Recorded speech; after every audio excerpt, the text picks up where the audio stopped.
Hello and welcome, vegan savages, to another episode of the Vegains Podcast in beautiful Bali. Another one, joined by a guest. Her name is Jenna. You may or may not know her, but she is the owner behind the beautiful Cafe Organic, which is like a well-known vegan restaurant here in Canggu, and 3 of them are around. So I asked you on Instagram about questions, and they were really curious how to start a business in Bali and all that. So we got into that, and the person behind that all, Jenna, yourself. Hi, how are you doing? Hello, thanks for having me. Doing great, thanks. Thanks for being here. Is it your first podcast? Second actually. Second one. Are you nervous? Kinda. Don't be. The idea of being recorded, I guess. So we're here in her office. I love it. Aircon. We got some juices. What did you take? Almond milk, matcha latte. Oh wow, I got like a green juice, the potent stuff, lots of greens juiced together. And shall we jump right into the questions? Yeah, let's do it. Okay, I have like a mix of lots of follower questions and some of my own. Okay, so perfect. the first one is a follow-up question. It's like, is she locally born or did she move here? No, so I was born in Paris, but at the age of, a couple of months old, my family moved here in the 90s, in 93 actually. So I grew up here, but I was originally born in Paris. What was the reason why your parents decided to move to Bali? So it was really for a lifestyle choice. My parents grew up in Africa, in Central Africa, and I'm one of 3, so I've got 2 older brothers, and we were all born in France.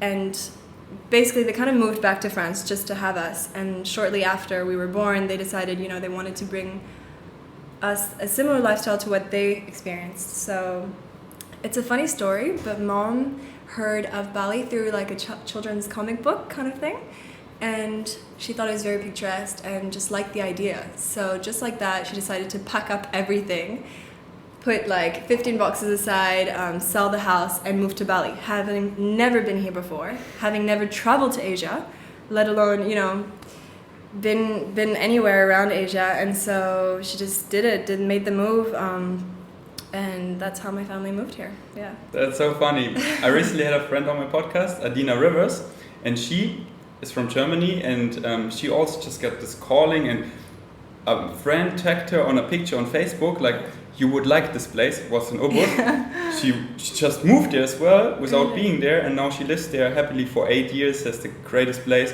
opens up also another vegan restaurant there, and just this, like, similar to that. It's funny. So there's this thing that goes around that's basically says that Bali kind of either attracts or repulses people, or kind of just accepts or rejects people kind of thing, where it's called the Island of the Gods, and apparently it's the Scorpio Island, which, as we know in astrology, is quite an extreme sign.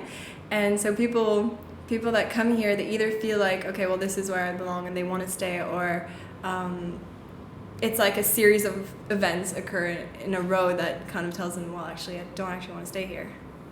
I get this feeling too. It's the first time I've been here, and I definitely want to go back. I met so many people who actually live here. We became close friends. I want to visit them again, and I love it here so much. I can work greatly, and the temperatures, everything is so nice, and the vibe, and so friendly. And there's so many, when I go a place, I always evaluate the pros and the cons.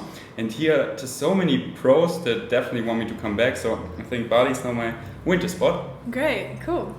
Next question is, how did you came up with the idea to start a healthy vegan restaurant in Bali? What struck you? Okay, well, pretty bluntly and simply, there were none. Well, there was just not that many options, and I wanted to fill a gap in the market. I was vegetarian myself, and I felt like there weren't that many options really to go eat out at a vegetarian or vegan cafe, so I thought I'd start one up myself. That's great. There's no demand for it, but I mean, there's no. I think there was a demand. I just think that no one was I don't catering mean for demand. I mean, there was no supply. Yeah, that's what I meant. Yeah, like in Ubud, there was. Ubud was, it's a town that's always been quite forward with those things. But I mean, it's like a nearly hour and a half, 2-hour drive away from here. So even though the distance is only like 15 kilometers, which would be actually traveled in 15 minutes in Australia, here it's like the roads are smaller and traffic and things like that. It feels like a road trip to go out there. So yeah.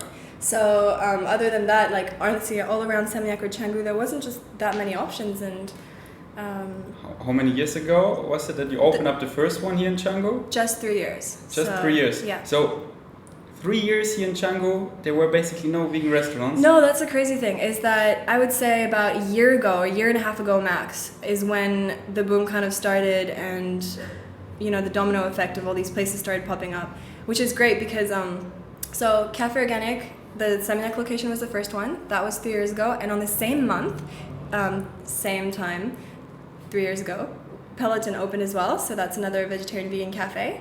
And I'd say about 2 years within our opening is when more and more started popping up all around Canggu, and it became kind of like a hub.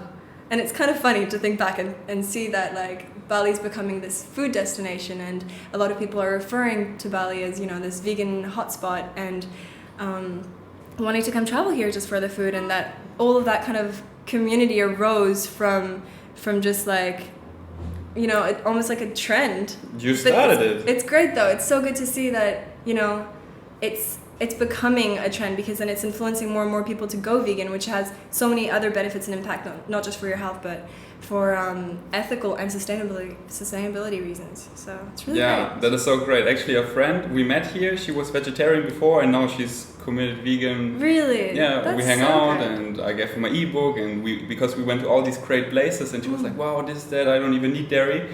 And that's like the most satisfying feeling, when you get to like convert someone and you're like, I yes. know. That's why I love social media, because I don't just reach my direct environment, but the world, and get this on a daily basis, Totally. and that is the biggest motivation. Yeah. But that is crazy, because now I come the first time here to Canggu, and it's vegan heaven, and I ask my community, and my map is full of stars, places to go.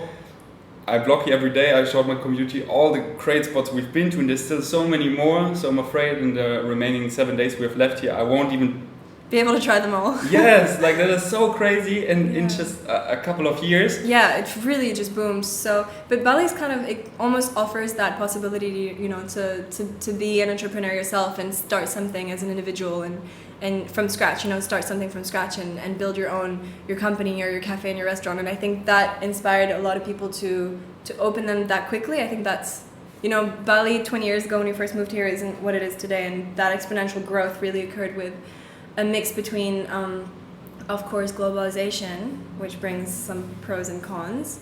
But yeah, as I said, it helps individuals become empowered to develop their own business and their own dream, and that's where... But why is that? Because it's easier to do here than in Europe? It's not so many legislations? Yeah, exactly. I'd imagine that like in Europe there'd be a lot of paperwork to go through. Yep. A lot. It's actually a pain in the ass, and expensive. Yeah, well that's the thing. Rent would be a lot as well, and then unless you'd have a lot of help from like your family or your community to have for employment, that's another huge cost. Here everything is quite affordable, right?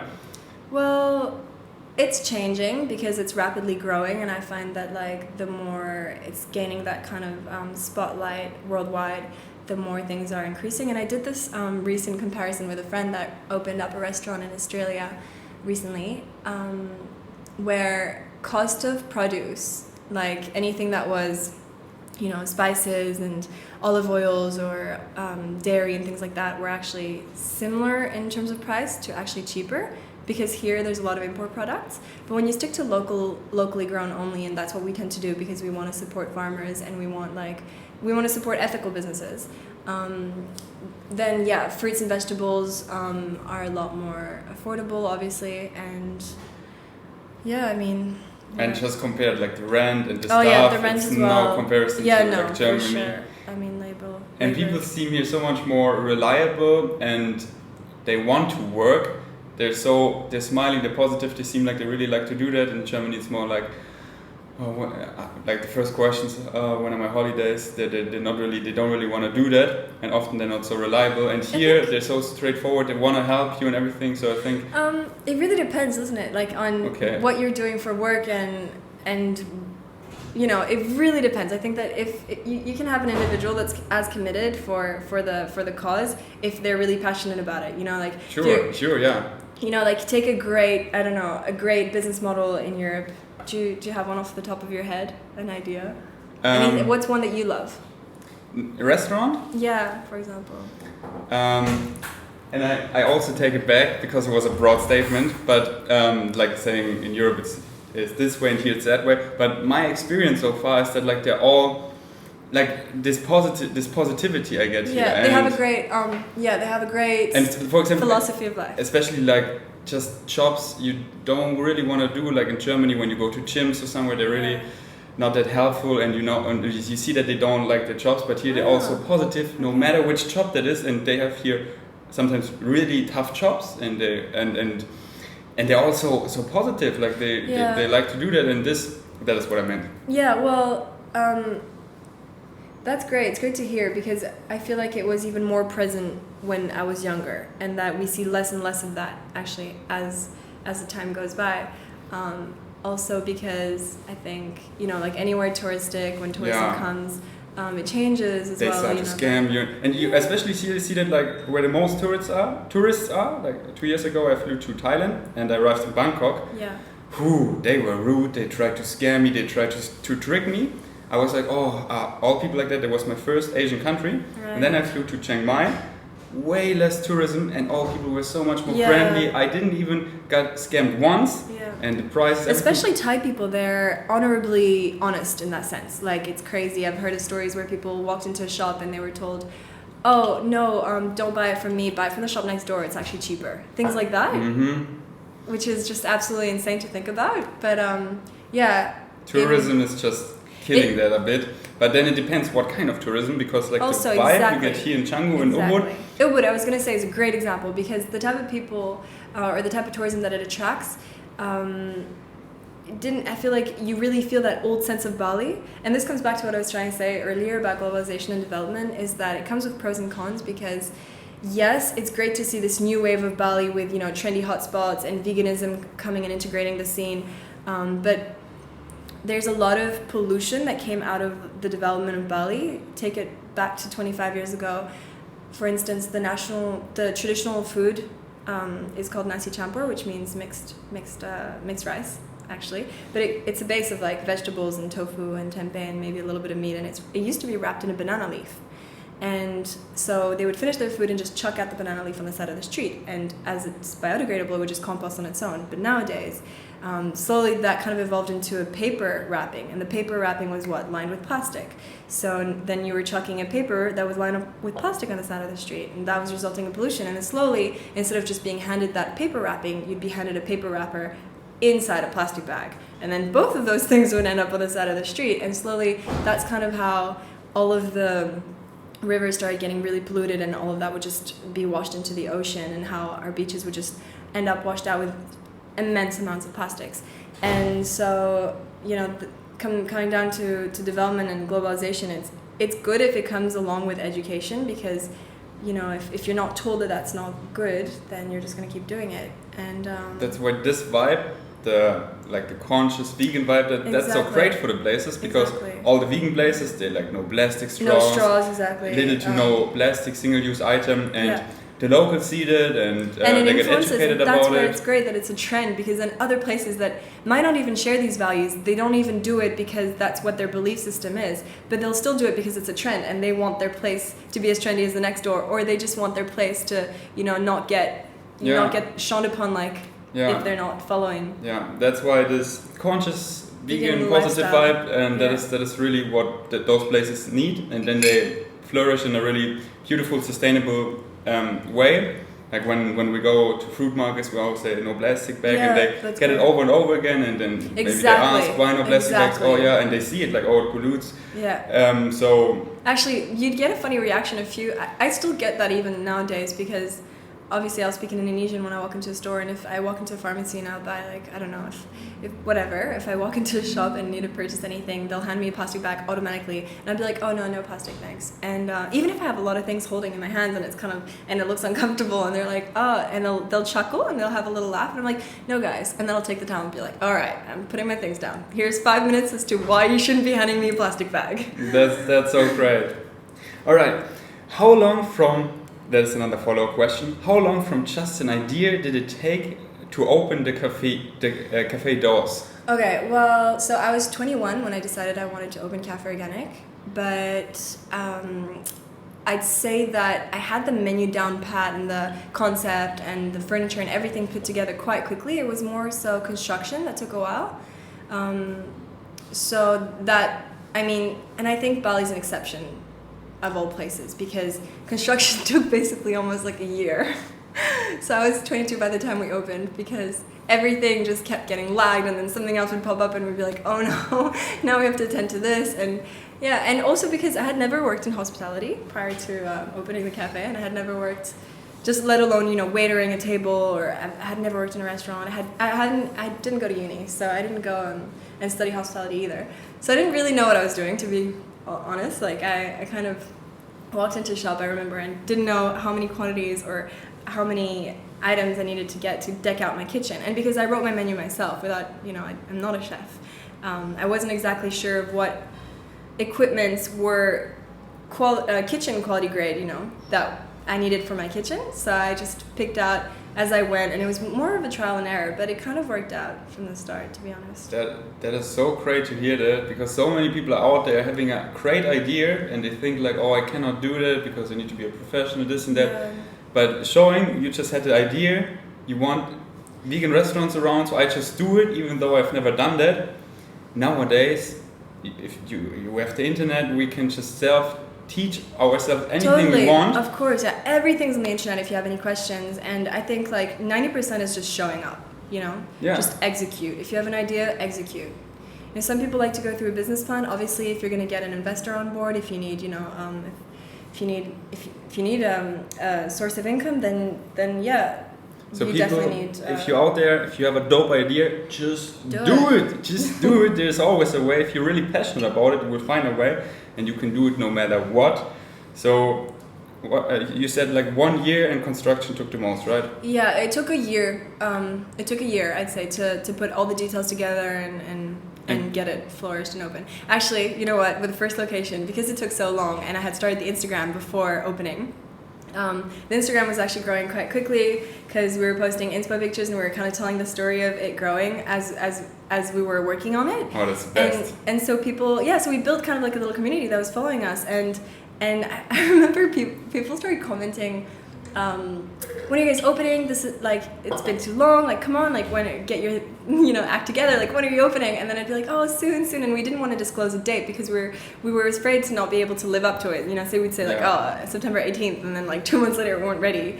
So I wasn't disclosing a date, and I kept saying soon, and then at some point we'd have people come up to the door and like knocking and be like, wow. Are you guys a scam? Are you opening? We even got a comment where someone like full got angry and was like, yeah, are you guys a scam? And I was like, no, we're not a scam, we're opening, I swear.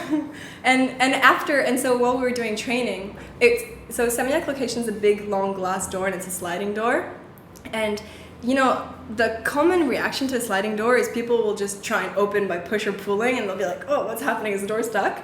And like with the Seminyak location, when we were doing training inside, like with the teams and the waitresses and everyone on the floor, we would get people walk up, fully slide the door open, walk in on their phone, acting as if this was like their usual spot, as if they had been in here a million times, when obviously it was their very first time walking in because we hadn't even been open yet. And I was so surprised by people's reaction. It's like everyone was always just like, yeah, this is my crib, walking through. That's so great. And that's another great advice. Not just focus only on the product or only on building a reach, social media, but combine that too, that while you work on the product or a store or anything, work simultaneously on like an Instagram page, that you're not like, okay, the restaurant is open or the product is done, to sell it and then start from scratch, that you work on both at the same time. Definitely. And then often the coolest part is to involve the process of getting the product or the restaurant done, show that on social media, so you can start vlogs, you can just post about it, updates.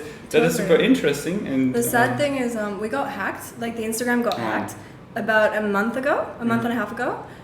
So the guy that hacked it actually found who he was, and it was so sad. But basically I opened my emails and I was really busy and I was kind of frazzled and stressed, and I was answering my emails too quickly, and I got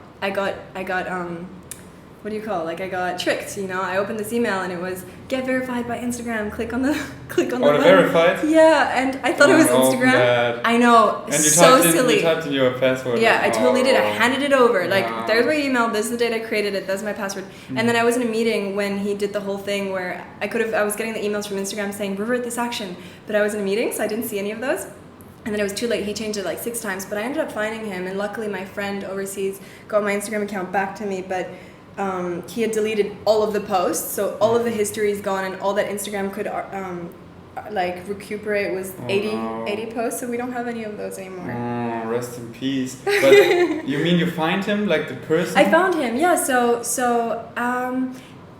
he like went on private and deactivated the account for a couple days, but then and deleted all of the posts. But then when he activated it back, he posted a story of himself, and some of the people that were following us, like one of our cake suppliers actually, she contacted me and was like, Jenna, what's going on? Like, who's this guy? What happened to the Cafe Organic account? And I was like, oh my goodness, thank goodness you found it. So I clicked on him, and he was a 17 or 18-year-old like Turkish boy with his friends that just wanted to steal accounts, and he had stolen like 5 of them, one with 1.5 million followers. What's going on in those heads? Like, karma will fuck them up like crazy, and they're just causing pain and struggle just because they're bored. It was so stressful. But you know what's funny? I actually received so much sympathy from friends and people. Like I was like trying to think of it as just, well, it's an Instagram account, it's okay, I can start over if I need to, and people were being super, super supportive, and that's nice. But guys, if you get an email like, oh, you verified on Instagram, don't fall for it. You know how many I get of those? I get 3 of those per day at least. Really? Yeah, because this is really how yeah, I mean, scam, totally. and it will be gone soon because now more and more get aware of it. Yeah. But currently it's really hard. That's why many people use it, and I get like 3 per day, and many of them look super shitty. Some look a bit legit, but some of them look legit because I don't usually follow for those. But what you always do, you check the email. Like, and it's. I was so honestly, I was stressed and I was going through them too quickly. Yeah, and especially that is like something. Yeah, I want that. I want to get verified. Like it's a big deal. Yeah. Like you even. Maybe it's true because I want it so much. So. And the irony is, like, if I was actually verified, that would have never happened. I wouldn't have been able to get scammed because once you're verified by Instagram, they can't get your account. Apparently, there's like so many security measures. Are you verified? I'm not verified. I need to be verified. And I would also recommend like a 2-factor security with your phone. Yeah, I've done that now. Definitely. Yeah, I always have that. Yeah. Unfortunately, you can only have it with one Instagram account. I have multiple Instagram accounts, but I have it for my biggest one. Anyway, glad you got it back, and rest in peace, 80 posts.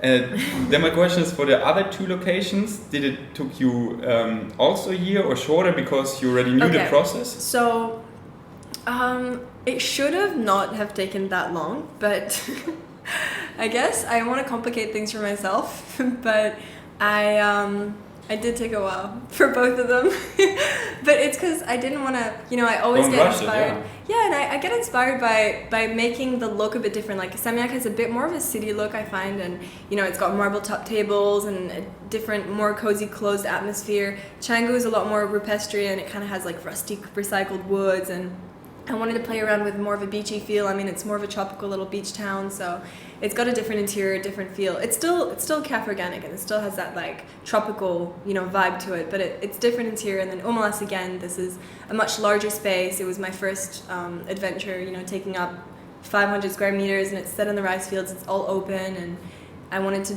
play with more of a palette of beiges and whites. And because we want to start franchising soon, this is more of a kind of like an emblem of what they should look like, what the franchise model will be. So I did take a really long time for each of them. We're opening up in Ubud next, and that one I'm hoping to kind of standardize within so that it looks like the franchise model even more, and so I hope it's not going to take me that long. But it takes you how long it ever will take you, and that's another great lesson.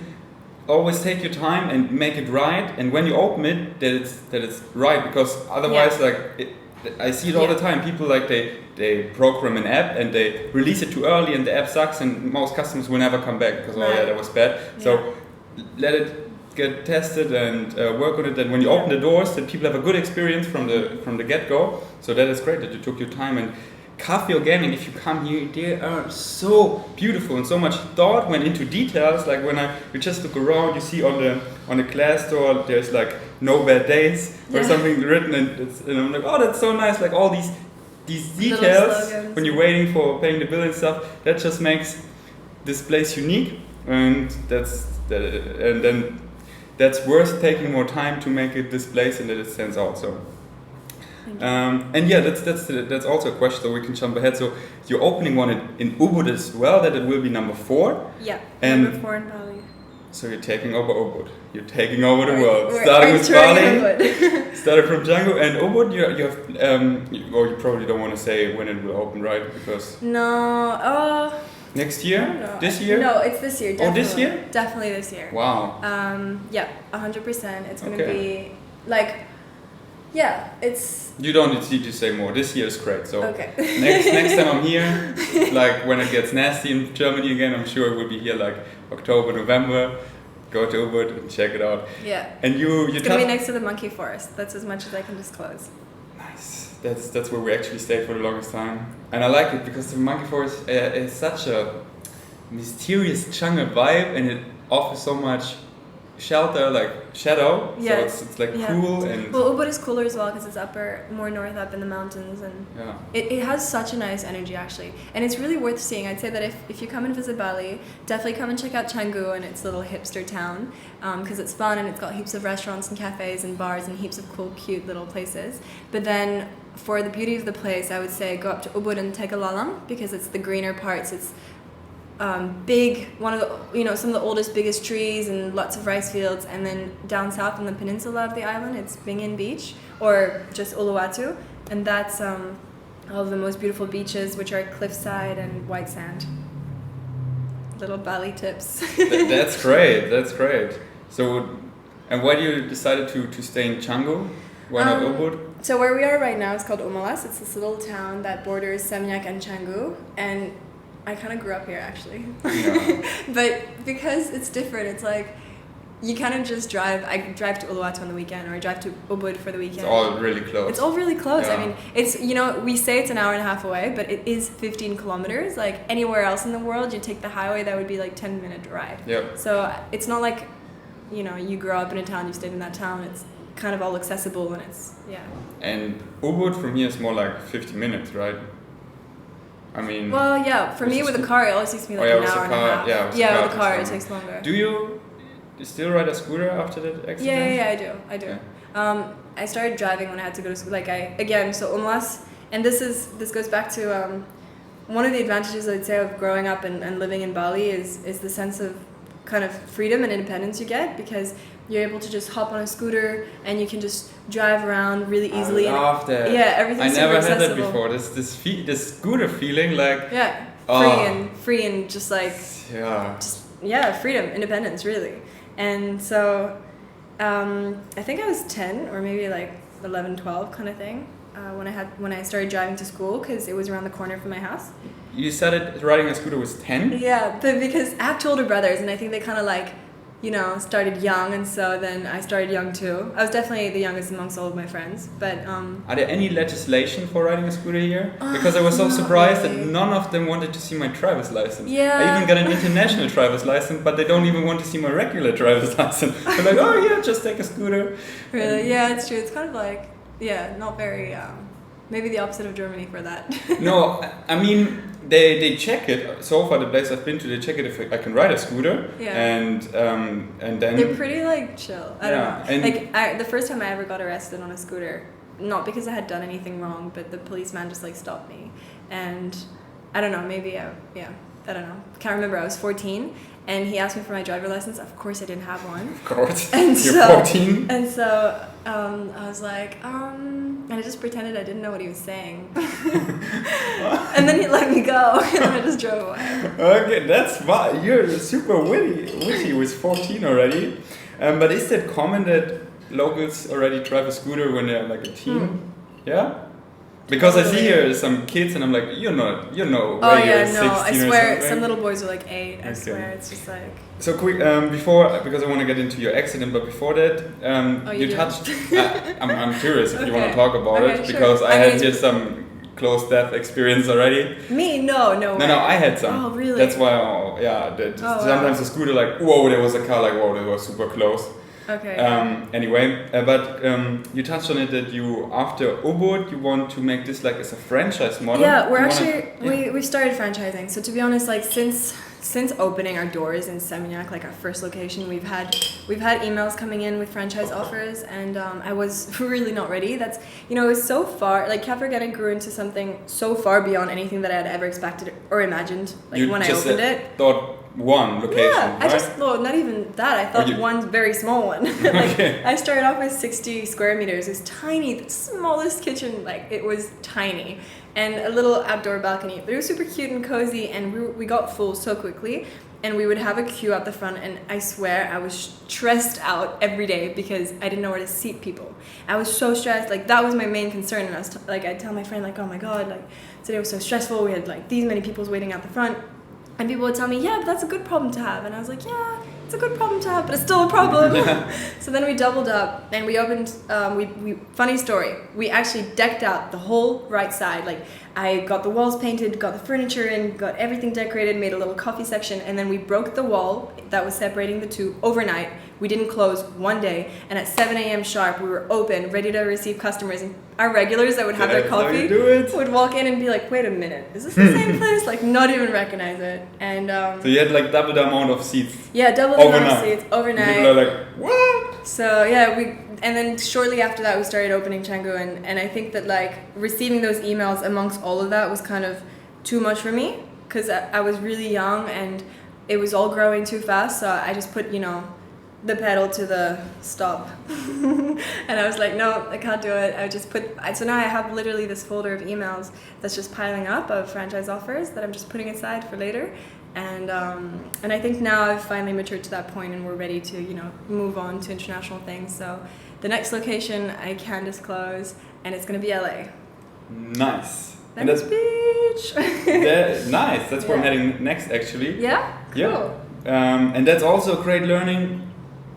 Trust in timing, like don't rush things before you're ready, because then maybe you would screw it up or you would get really stressed out or burned out, but you're like, oh, I'm not ready for that yet, I put it aside, and then trust in timing, and now those locations are working well, and now I can... It kind of came intuitively to me. I felt like the maturity wasn't there yet for me to take on something that big. I was scared, and I was like, maybe, it's good to trust in time and let things take its course and do it when it's right. You'll feel when it's right, but it's also good to not procrastinate and kind of, sometimes I feel like it's almost great to get that person that'll give that little kick in the butt, and make that push, like a little bird that needs to fly out of the nest, because otherwise you're just never going to get started, and you need to. So both are important.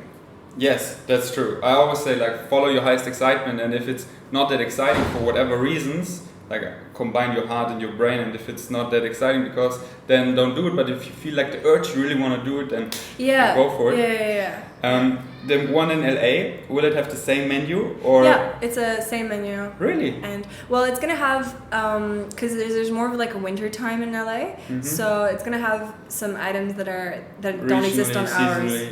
That grow there and not here probably. Obviously, right? Yeah. Well, that too. Like some things that are like but like also for the colder months, some more soups and porridges and oats and things that, like more like comfort food that you'd want on a colder weather. Nice. Will there be one in Berlin? Yeah, we actually got an offer for Berlin. Oh, nice. And that would be amazing. That would be like the hardest place to go then, because currently the vegan scene in Berlin is big. Yeah, but really like a lot of junk food, as I told you, and no places. I don't know. Often people ask me for places, and I'm like, I don't have this place. Oh, go there. Right. Only like, this is okay, but they use so much oil and sugar and salt, and it's really so. That would be great. I would love that. Oh, well, I would go there. I would move over that building, over this Canggu Organic, and go there on a daily basis. Thank you. Yeah. Well, hopefully soon. I'll let you know. I'll keep you posted. What is this music? Is it a phone? Oh yeah, sorry. Not my ringtone. No worries.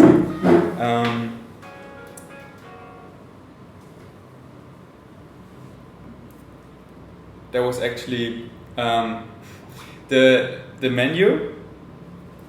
you told me that already, but someone asked who came up with the menu. Oh well, I did. All of it, right? Yeah. And just your experienced cook, you're a chef. How do you know what tastes good? Like, how did you cook it yourself? Like try and error. How did you do that? I mean, our like principles is to keep things simple. I find like within food. I mean, like it's there. You know, for example, the smashed avocado toast. It's a basic, and even I don't know, like the Nourish bowl. It has a bit of like your protein, your like your fibers, your this, your that. Everything's combined, and I don't know. It kind of just I'm a foodie, I guess, and when you love food, you know food, you understand food, and it kind of, to be honest, like we didn't actually change the menu for the first 2 years, and I didn't end up changing any of the originals that were on it from the very beginning. I just ended up adding some things after 2 years because people were like, oh, like people around me, like my family and things, were just like, oh, you should add some things because like change is good, like people want change. And when I followed their advice, I added more things, and I changed the pancakes a little bit as well. And so many people were like, no, my pancakes, I want my usual, where's my pancakes? Yeah. But yeah, I think now, I don't think I'll be changing it anymore. Yeah, if you find something that is good, why change it? If you find something simple, delicious, healthy, why change it? It's good for you, it's easy, it's why change it? We all have our go-to recipes. That's how I make porridge, that's healthy, that's delicious, that's easy, and most people eat like the same breakfast for ever, basically. Yeah, so if you have good, easy recipes, why change it? And your menu is really well-rounded. You have everything for sweet, for savory, and I love those three things. Thank you. Simple, delicious, and healthy, and that's what you all cover, but just a variety, like if you want something sweet, something savory, and just don't overwhelm the customers with 20 pages and then like, oh, I don't want to waste so much time, I just want to order something. And you have actually one side, I mean you could flip it, but just one. One side's food and the other side's drinks. Exactly. Yeah. And you can quickly overscan everything, this and that, and then that's a great menu. And someone asked. Thank you. Many people actually wrote it like here. How did I come up with the menu? Like who came up with this incredibly delicious menu? Wow, that's huge. Thanks, guys. And then many also asked like, wait, I don't find the question yet, but it was something like, will you ever come out like with recipe videos for how to make those?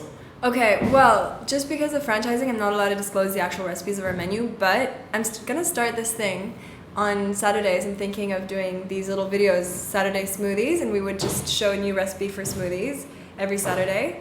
So that's a thing, and then on Cafe Organic Instagram. Yeah, on the Cafe Organic nice. Instagram.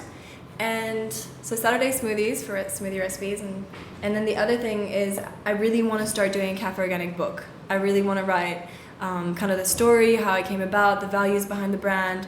Nice. Our mission, and then include recipes and yeah. That's great. You have so many great things planned. Yeah, I'm really excited for this book. And a lot of people have been actually asking for recipes on the page as well. So I was like, okay.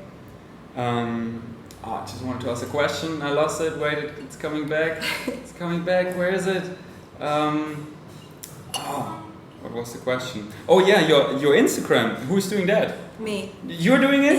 Yeah. Good job. I love it. You actually, because often for products or for restaurants, it's more tough to make like a good Instagram because people are often like hesitant to follow like products or places unless, because often it's like, they just promote their place, right? But you make like add some value and just a super beautiful feed where it's just like, I want to travel to Bali, and like 107k followers or something like that is a lot for a restaurant. It's like crazy. So it was it was so much fun from the very beginning. Like I started, as I said before, opening the place, and we had that community going, and we had such a good engagement, and it was so great until we got hacked. To be honest, it's so sad, and also I guess the algorithms changed, but since we got hacked, like the engagement kind of dropped, and but that's Instagram. That's life. It's always like up and down. It's always changing. So, but yeah, I'm not gonna take full credit for how beautiful it looks because a lot of the pictures are reposted from the customers. But it's just working because people are coming there, people see it, and then it just spreads organically. Yeah, exactly. I mean, and the food's photogenic. You know, it comes out. It's a smoothie bowl that's shaped as a flower, filled with fruits, and so people like naturally want to come and take a picture and then post that on Instagram, and then I just repost it, so it's easier for me. And yeah. Okay, I'm just scrolling to the questions. I think we just casually covered most of them about the restaurant. The menu. Oh, that's another one. Where do you get all the fresh produce from, and also all the superfoods you cook with? Okay, so superfoods, we're lucky that in Bali we actually get a few locally, but some of them obviously have to be imported. Like spirulina can be found locally, moringa can be found in abundance locally, turmeric as well, I guess, if you want to consider that a superfood. Yeah, I think it I is. do. One of the best one. Michael Greger says if there is something that comes to the closest to a super pill, it's turmeric. It's turmeric, yeah. And you actually can get these capsules of just like dried out turmeric powder into these little like vegan capsules in Ubud, which are great. So superfoods. But then there's some chia grow here, no, right? Chia no. So chia, but you know, a good other local alternative is basil seeds.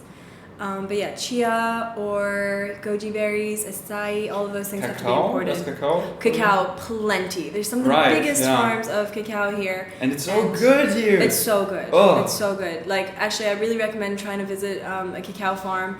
We've got, so back to our produce, to answer that question, we work with several farmers locally here, and we also have the Garden Gangsters Gardens, which is where we grow some of our produce and a lot of cacao trees. So that is just for you? Yeah. That's why the name.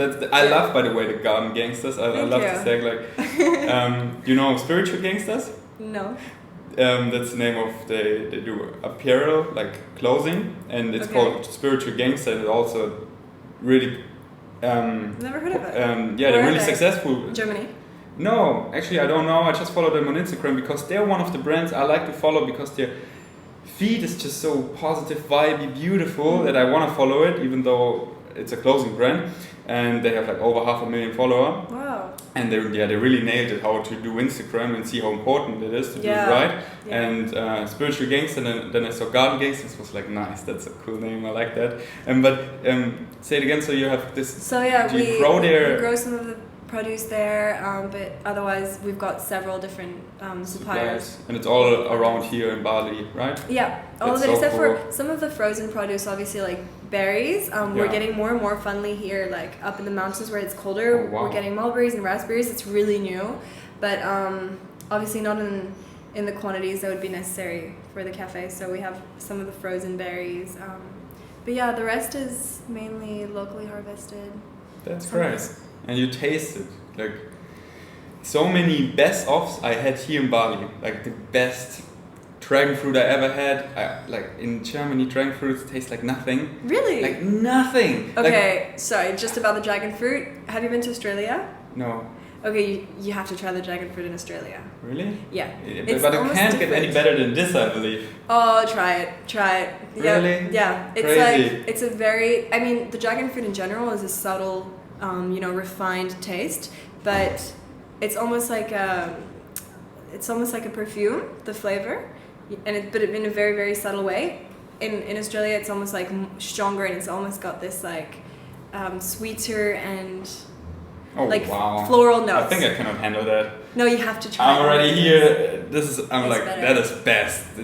I want that every day. One dragon fruit. Good. You can just slice them and then eat them like a bowl and scoop it out. Yeah, that's what we do every single day. So good. And it's so potent how red that is, because colors are the antioxidants, and you really taste it, how rich they are in flavor.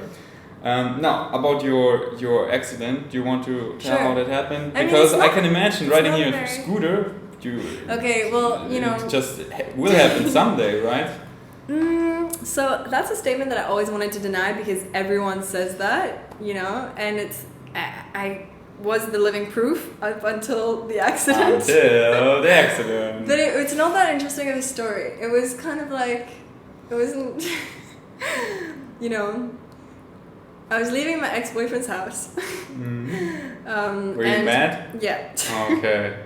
And it was kind of like fueled by anger / adrenaline kind of thing. And I didn't want to go get my helmet because it was back there and I had forgotten it. So of course, I walked out, stormed through, and There's this little shortcut in Canggu that's super bumpy. I know the shortcut. Ooh. Yeah, so the one before that shortcut, it's the road that leads to the shortcut. Yeah. And it's a shitty road. It's when you fully come from paved. here, this way you mean? No, like, you know when you come out of the shortcut? Yeah. The Canggu shortcut, you can go straight?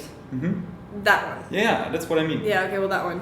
It's super paved and it has like 6,000 speed bumps. Yes. And I hate speed bumps. Yep. So imagine me Everyone really hates angry. Yeah, they're so annoying. But Can we not have them? they 100% make their purpose that people drive slower, and otherwise if you put a sign there, no one will drive slower, Well, but they just make you. I mean, I'm not a very fast driver, just that night. Okay. And I guess, like, I was angry, and then I hit the speed bump, and it got me even more angry. And so I sped up, and then I hit the second speed bump that kind of saved my life, because it sent me flying through a pole. But I remember the bike kind of got crushed against the pole, and it must have hit my chin from below, because I got a cut here, and then I fell to the side, and all I remember is just getting up and then running back to the house. There was like a party going on, like a get-together, and like a gathering. And then, yeah, I called my mom to come and pick me up, actually. And I was in a state of, like, I wasn't very present. I was kind of frazzled, didn't really know what was going on. I guess it's kind of how you'd feel if you got knocked out in a boxing ring, because everything was a bit confusing and it felt like there was this big buzzing sound. But I got the reflex to just pull my phone out and call my mom. And she picked me up, and I went to the hospital, and they checked me out through the MRI and stuff, and luckily I didn't have any brain damage, I didn't have any problems other than, as I'm talking to my mom, like backtrack to the villa, I'm talking to my mom and I'm like, Mom, you have to come pick me up, please don't be worried. And I put this full sober voice, I was like, just come to this address and pick me up. I just got into a bike accident. All I have is a cut on my chin because I could feel the blood, and then I was like, and I'm spitting my teeth out. And I was like, what? 2 broken teeth. Oh. And then so I get to the hospital, they check me, no brain damage, nothing. They sew me back up. And reality sets in, oh man, like, I've been so silly. Why have I gotten myself in this situation? I was so angry at myself. And that anger kind of is what messed me up more than anything, because that perpetuated into, like, the later months. And what's worse is that they let me walk out of the hospital scot-free that night, only for me to find out 4 months later that my jaw is actually broken.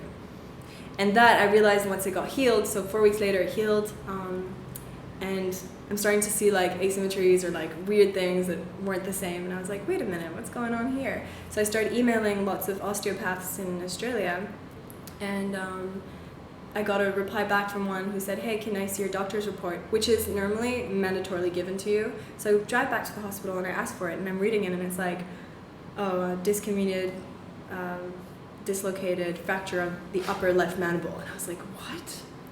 A piece of my bone actually, like, snapped off, and the jaw no longer locks into the condyle. And they didn't actually tell me because of miscommunication. And so that sent me into a whole new thing of anger.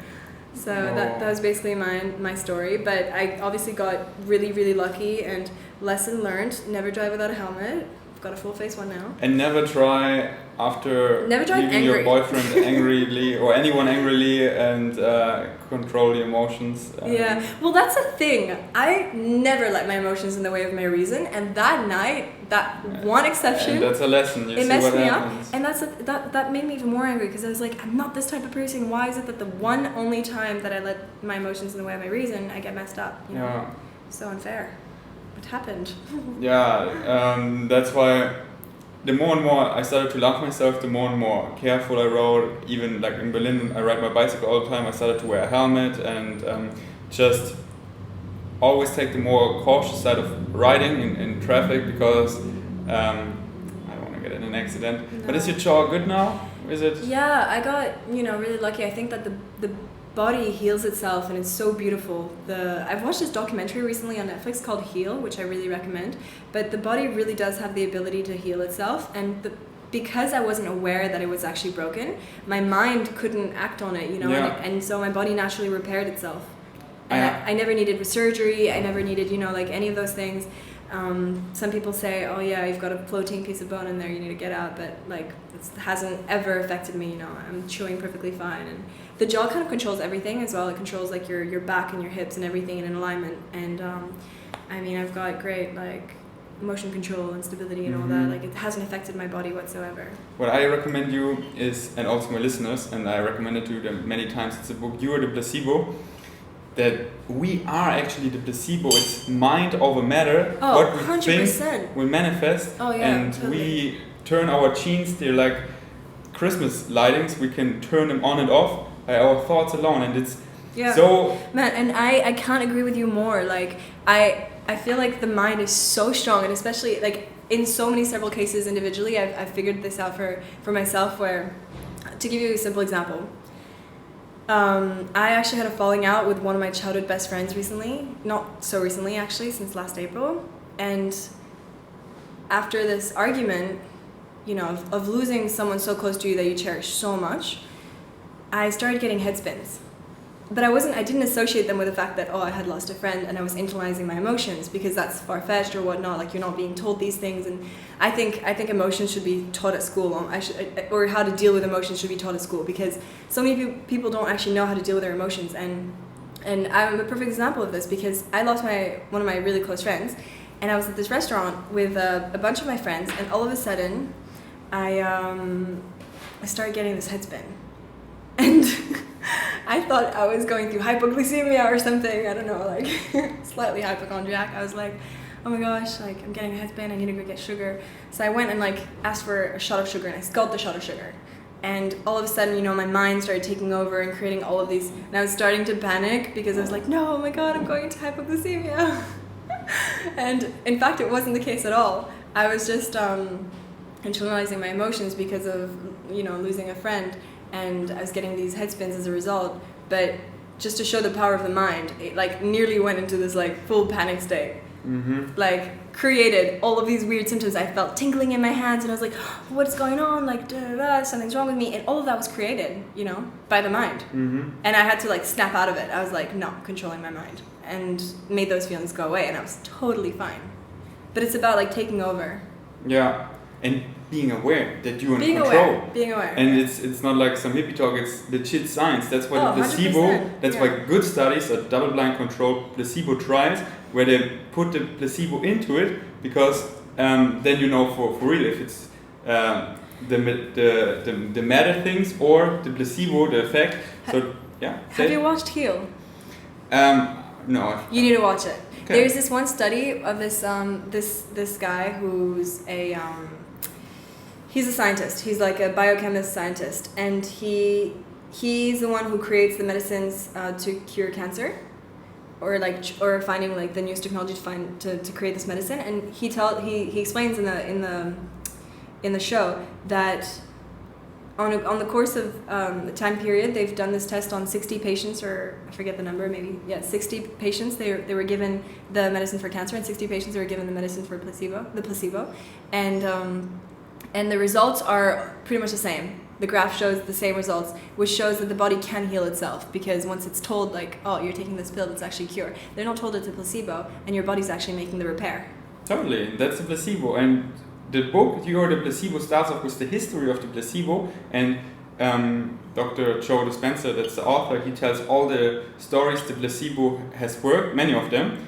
And my mind was so blown away what the placebo has all done in individual cases or in broad cases, in wars and everything. That's just like morphium. Oh, we don't have morphium anymore. We just tell them it's morphium and they don't feel pain anymore, even though they got nothing. It's just the mind that is so incredible. Mind over matter. And if you become aware of that you're in control, you can use it to your advantage. Exactly.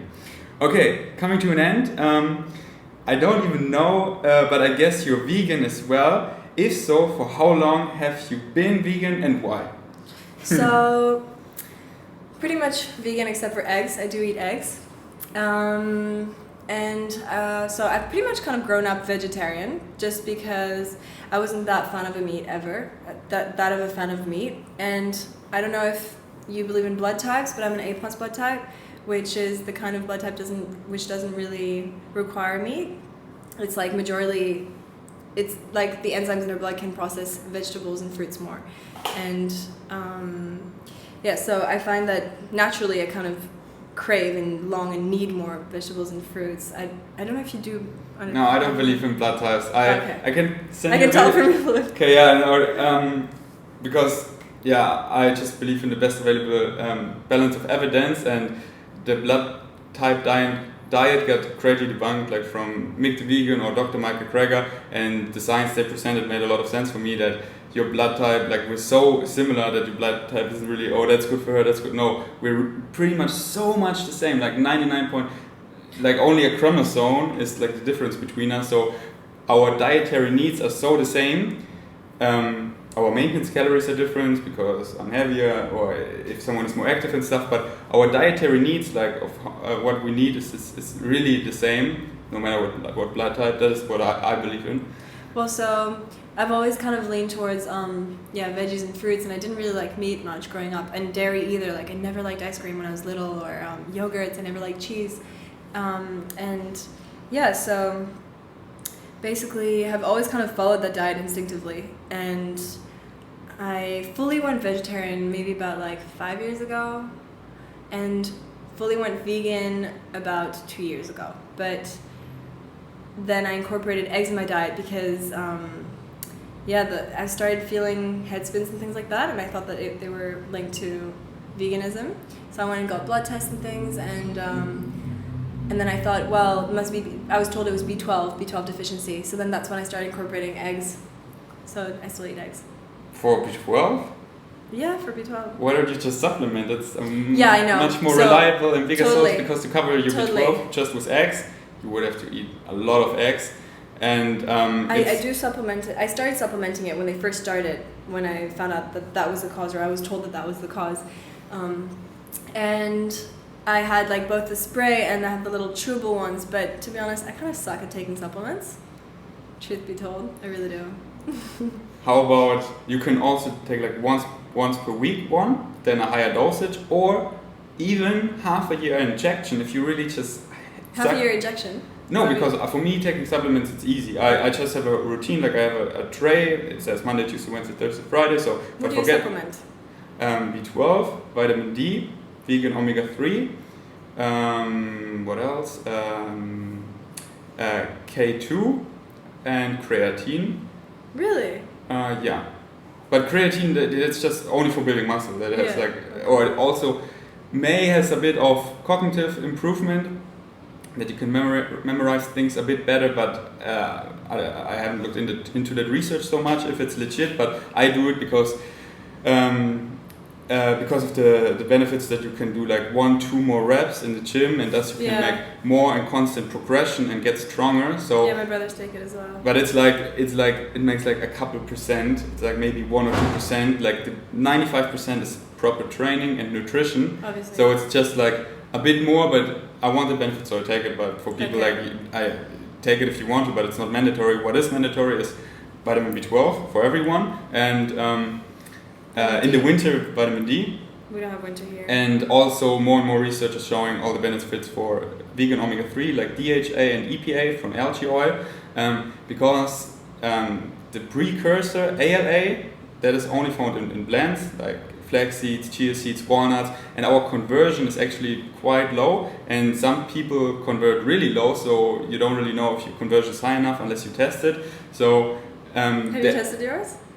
Yes, but only with supplements, and actually also with supplements it's more on the lower end, because I took only 250 micrograms, which is really little, of DHA and EPA, so I increased it now to 500, and we'll test it like in 2 months again. But yeah, DHA and EPA is really important for cognitive function, for your brain, everything, where I don't want to mess around, so I just take it as a safety, because the algae oil has already the active form of omega-3, because as I said, like walnuts, chia seeds, hemp seeds, flax seeds, they only have the precursor of it, like ALA, and our body needs to convert it, and the conversion is really low. The same way spirulina has like an alpha B12, well, not an alpha, but like a there's a word for that. It's like, it looks like B12, but it's not actually, and it doesn't act like B12 in your body when ingested. So if you get a blood test and you eat a lot of spirulina, it looks like you're not at all deficient in B12, but it actually doesn't have that property. It like, especially chlorella can contain active B12, but it all depends how it's grown. And but so far there are not many good reliable sources that we have like one in Germany, a good one that had many lab tests done and studies tested on people that their B12 in the chlorella is actually bioavailable, but in many it's not, and then it's more like a gamble. So just take the supplement and you're safe. So for what other reasons do you eat eggs? Mainly that, really. But I mean, also my friends, and because I travel a lot between Bali and Australia, and all my friends are based there. They have like, you really have that slow living kind of lifestyle where everyone grows their own veggies and their herbs, and they have like a little chicken hen, and they've got little chickens running around, and they drop eggs everywhere, every day. They're female, they're hens. So kind of just walk through the garden, pick up our eggs, and it's really like, it's an ethical source, and it's not... Yeah, that is the rare exception how you do it. Well, here as well, like I'm like, we're still building our house, but it's going to be all these like traditional juggalos, which are only made of wood, super sustainable, in the rice fields, and we're going to have a little hen with like our little chickens running around. I don't recommend eggs because most are from factory farms, and then they're treated horribly. Source. Yeah, if you know the source. But would you eat them? No, because they're the highest source of cholesterol, of dietary cholesterol, and the need for cholesterol is precisely zero, what we need, because our body makes all the cholesterol we need, and more isn't good, but too much is harmful. And eggs are actually not allowed to label safe, healthy, any of that, because they're not. Especially from factory farms, they're quite polluted, all the hormones, the lipids, the animal protein. So I wouldn't recommend it to anyone who wouldn't know where they're getting them from, for sure. I actually have one last question for you. Yeah. Well, it just slipped out. I can't remember. Think about it. Oh yeah, do you eat like olive oil butter? Vegan butter that's made of olive oil. Olive oil butter or? Olive butter. Do you have that? You do have. I don't even know. I know olive oil, or I know like vegan butter, but olive oil butter. Yeah. What is that? It's basically a butter made of olive oil, but some people debate that it's unhealthy, but it's like... I don't have oils at home. I don't cook with oil, because oil is just, you take a whole food, like in this case olives, and olives, it's a whole food. It contains all the fatty acids it has, but also all the fiber. It's mostly water, then the micronutrients, the vitamins, the minerals, and the nutrients that are bound to the fiber. But then you strip to produce oil, you just strip everything away besides the pure fat. Some nutrients are still in there, but most of them, especially like the fiber, the nutrients that are bound to the fiber, they're all gone, and you're left with pure fat. And so you lose most of the health benefits, and oil is the highest caloric food we have. 100 grams is like 900 something calories, and most people in the Western world get more and more obese. So I don't recommend any of them eating really much empty fats, which is oil. So rather always eat the whole foods. Like instead of olive oil, eat olives. Instead of walnut oil, eat walnuts. Instead of sunflower oil, eat sunflower seeds. Flax seeds oil, eat the flax seeds, because there you have the fatty acids. But also, do you eat butters though, like nut butters, cashew butter, almond butter? Yeah, of course, because that's the whole nut. You take the whole food and you grind it, so it's still all contained, but you don't strip the good things away. That's why I love nut butters. That's a big staple of mine. I love seed butters like tahini, because there you have all the fiber, the nutrients that bound to the fiber, the micronutrients, the phytonutrients, which are most of them gone in oil. So I don't really recommend oil unless you, like some of my friends, for them it makes sense because they have such a hard time gaining weight, they want to build muscle, and they're just not good eaters. So for them to not be in a caloric deficit but even get in a slight caloric plus, they consume oil just to get more calories in. But especially for people who want to lose weight, I say ditch the oil mostly, but don't be too obsessed, like, oh, I don't need anything with oil now when I eat out, like here. I don't mind, because they mostly use a bit of oil, but I look for those places where they use where not everything is deep fried and drenched. But at home, it's just a habit, like not buying animal products anymore, but plant foods, like going vegan, and then what you cook, it's the same habit. cooking without oil. And once you master it, it's super easy. Yeah, And the flavor, oil makes it richer because it's high in calories, but using other rich things like nuts, butter, seeds, butter, and all the flavor then comes from the bland foods itself, like the chickpeas, the legumes, the peas, and then the herbs, the spices, the sauce, like tomato sauce, apple cider vinegar. Using all that, you get so much flavor. You just need to know how to cook that. And I just like stir fry, or I call it saute in water. So, and it can never burn because the water will vaporize. But as long as there's water in it, it cannot burn. So if most water is vaporized, I just add a bit more water, and then add all these healthy things to make the richest, delicious flavor, like sauce out of nutritional yeast, lemon, tahini. Like this already is like a great sauce. Then more herbs and spices, and you get so much rich flavor that all the richness is there, but out of whole foods. Well, guys, if you're not sold, I don't know what will. But if oil, it's just like if it helps you to eat more healthy food, like if you eat tempeh. It's because it's more delicious if it's stir fried in oil. Go for it, because tempeh has so many health benefits that the bit oil is just added calories, but it won't really like harm weighing you. out the pros and cons. Yeah, exactly. So if it helps you to eat more whole foods, but if you eat bacon in oil, then it doesn't make it more healthy. The olive oil. Or if you have like marinated things, if you like marinated artichokes or like capsicum. Exactly. If it helps you to eat more healthy whole foods, it's same with like sugar, oil. If you use a bit of that to eat more healthy, if you sprinkle that over your broccoli, a bit of sugar because it helps you to eat more broccoli. Great. Sugar? No, great to eat more broccoli if that's what helps you. But who sprinkles sugar on the broccoli? Some people just hate broccoli, but if there's a bit of sugar on it, then like... Really? That's crazy. I mean, I don't know. I don't actually know no one. It's just an example. Maybe, I'm sure some people. It's like the crab fruit, a bit of sugar. Comment in the comment below. Wait, can you even leave a comment on the podcast? Where most people listen, no, but nowadays also uploaded to my YouTube channel. Okay. And it's also on SoundCloud, so I get there comments, and also just people react and writing me. Tell us if DMs. you eat broccoli with sugar. Yeah, tell me. No, I just love broccoli by itself. Me too. The best. Yeah. Or with tamari. One of the healthiest greens. So, eat your broccoli. Thank you so much for being here. How did you like it? Yeah, it's super fun. Still nervous? No.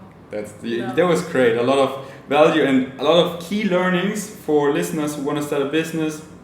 And it's just great to see you not being into that, but just there is nothing around. I want to have that. I create it, even though I know nothing about it. I can teach myself. I'm passionate about it, and how it turns out. That's just more than you could ever imagine, right? Yeah, and I'm still teaching myself, like even with franchises, like it's all a self-learning journey, really, self-taught. That's why I say follow your highest excitement without insisting of a particular outcome. So just follow it, and then it will just manifest in often even much greater way than you would have thought of. Yeah, totally. So just follow your highest excitement. Thank you so much for being here. Check out Cafe Organic, follow it, and then you just after, I don't know, just a couple new posts, you will be so hooked to come here to beautiful Canggu, and check it out for yourself. And I'm so thankful that you started it, because you were one of the key factors that Canggu became what it is now, and it is vegan heaven. Thank you. And thank you for that. All right, thanks for listening. Until next time. Anything else you want to share? You have like a private Instagram or something where people can check you out? No, just Cafe Organic Bali on Instagram, same on Facebook, and I think that's all we're on. You heard it. Check it out. Thanks for listening. Until next time. Peace out.